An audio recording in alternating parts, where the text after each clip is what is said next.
حافظ آباد والے واقعے نے نا یقین کریں کہ ہمارے جسموں کے اندر سے نا جان نکال لی ہے۔ قیامت خود بتائے گی کہ وہ کیوں ضروری تھی۔ ایسا خطرناک واقعہ اور ایسی سوچ، الامان الامان الامان۔ اس وقت جو مسلمانوں کے حالات ہیں وہ ہم سب کے سامنے ہیں۔ بندے کا جینا مشکل ہو گیا ہے، شریف بندے کا تو جینا بہت ہی زیادہ مشکل ہو گیا ہے، لیکن یہ کب تک ہوا کی بیٹی ظلم کا نشانہ بنتی رہے گی؟ یہ کب تک کوئی ایسا صلاح الدین ایوبی، جمال الدین افغانی، محمد بن قاسم کب پیدا ہوگا؟ آج ان کے غلام نام لیوا تو ہیں، لیکن ہمیں حقیقی طور پہ آج ضرورت ہے محمد بن قاسم رحمۃ اللہ علیہ کی۔ 25 اپریل کو دو میاں بیوی جاتے ہیں تحصیل پنڈی بھٹیاں مانگڑ کے علاقے میں، گاؤں میں، تو وہ کسی رشتہ دار کو، ہمشیرہ کو مل کے وہ واپس آ رہے ہوتے ہیں، تو راستے میں ایک جگہ پہ وہ رک جاتے ہیں۔ جب وہ رکتے ہیں حاجت کے لیے یا کوئی مسئلہ بنا ان کے ساتھ، تو وہاں پہ ایک نوجوان پہلے آ کر ان سے پوچھتا ہے کہ تم کیوں رکے ہوئے ہو؟ انہوں نے بھی اپنی وجہ بتائی۔ اس نے پھر اپنے ساتھیوں کو بلایا جو بڑے ہی خبیث قسم کے لوگ تھے، 3 یا 4 لوگ آئے۔ انہوں نے اس میاں بیوی کو یرغمال بنایا۔ یرغمال بنانے کے بعد ان کو ویرانے میں لے گئے، قبرستان ہے ساتھ، وہاں پہ اس کے قریب لے گئے۔ پھر مرد کو باندھ دیا، خامند کو باندھ کے اس کی بیوی کے ساتھ نازیبا اور جو غلط قسم کے تھے معاملات وہ کیے، اجتماعی زیادتی کا نشانہ بنایا اور اس کی ویڈیو بناتے رہے ساتھ ساتھ۔ پھر اس خامند کو کہتے ہیں تم بھی کپڑے اتارو، بیوی کے پہلے کپڑے اترے ہوئے ہیں، تم کرو، ہم تمہاری ویڈیو بناتے ہیں۔ یار اتنی انتہا، اتنا ظلم پاکستان میں! وارے قائد اعظم، اللہ آپ کو آپ کے درجات بلند فرمائے۔ آپ نے جو اس سوچ پہ دیا تھا کہ مسلمان آزاد ہو کے زندگی گزاریں گے، مسلمان وہاں پہ تنگ ہیں، پریشان ہیں، ہندو ان کے زیادتی کرتے ہیں، اب یہ کیا آزاد پاکستان ہے؟ اتنا بڑا ظلم کہ انسانیت شرما جائے یار۔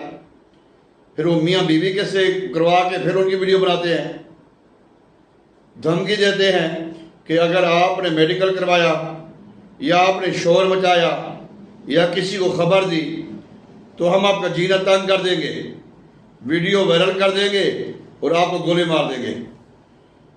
25 اپریل سے 2-3 جون تک وہ معصوم، وہ مظلوم لوگ خاموش رہتے ہیں۔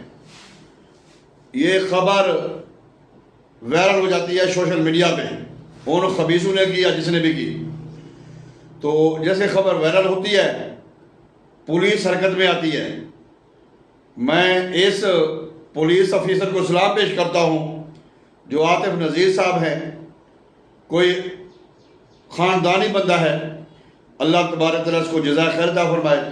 اس نے ٹیم تشکیل دی، ملزم کو پکڑنے کے لیے چھاپے مارے، آخر کار ملزم پکڑے گئے۔ 3 جون کو مقدمہ درج ہوتا ہے، یہ FIR کی کاپی آپ دیکھ رہے ہیں۔ تو اس کے مدعی اپنا 8 ملزموں کے خلاف پرچہ ہوتا ہے جس میں 2-3 پکڑے جاتے ہیں، اور اس کے بعد کچھ پولیس مقابلے میں 3 ڈاکو ہلاک ہو جاتے ہیں، جہنم میں چلے گئے۔ اب افسوسناک بات ہے یہ ان گھروں کے لیے جس میں یہ رہتے تھے بندے، ان خاندانوں کے لیے۔ میری بات یاد رکھیں، وہ ایک بزرگ تھے، ان کی 3 بیٹیاں تھیں، وہ ضعیف تھے، بیمار ہو گئے، تو حالات بڑے خراب ہو گئے۔ تو ان کی بڑی بیٹی نے سوچا کہ میں باہر نکلتی ہوں، کوئی نوجوانوں کو کسی کو کوئی پکڑوں گی، دیکھوں گی، کوئی گپ شپ کروں گی، کوئی پیسے پوسے بنا کے واپس آ جاؤں گی تاکہ دوابے کی دوائی لینی ہے یا گھر میں کھانا پکانا ہے۔ وہ صبح نکلی، شام کو خالی واپس لوٹی۔ باپ نے پوچھا بیٹی کہاں گئی تھی؟ وہ حیادار باپ کی حیادار بیٹیاں تھیں، کہتے اس نے سارا واقعہ سنایا کہ میں نوجوانوں کو جس کو بھی وہ آواز دیتی وہ مجھے دیکھ کے دور چلا جاتا، صبح سے لے کے شام تک میں بان ٹھان کے گئی لیکن کوئی میرے نزدیک نہیں آیا۔ تو وہ باپ بڑا مسکرایا، جو اللہ کا ولی تھا، جو ضعیف تھا، جو بیمار تھا، وہ بڑا مسکرایا۔ اس نے کہا میری بیٹی یہ تو کپڑے اچھے پہن کے گئی تھی، اگر تو کپڑے اتار کے بھی جاتی یا فیشن کر کے جاتی یا تم جیسے مرضی جاتی تمہاری طرف کوئی دیکھتا بھی نہ۔ کیوں ابا؟ باپ نے کہا بیٹا جب سے میں نے ہوش سنبھالی ہے آج تک میں نے کسی غیر محرم کی عورت کو نہیں دیکھا، کسی کی بیٹی کو، کسی کی بہن کو، کسی کی ماں کو آج تک نہیں چھیڑا۔ تو کسی کی جرت ہے کہ کوئی مجھے چھیڑے؟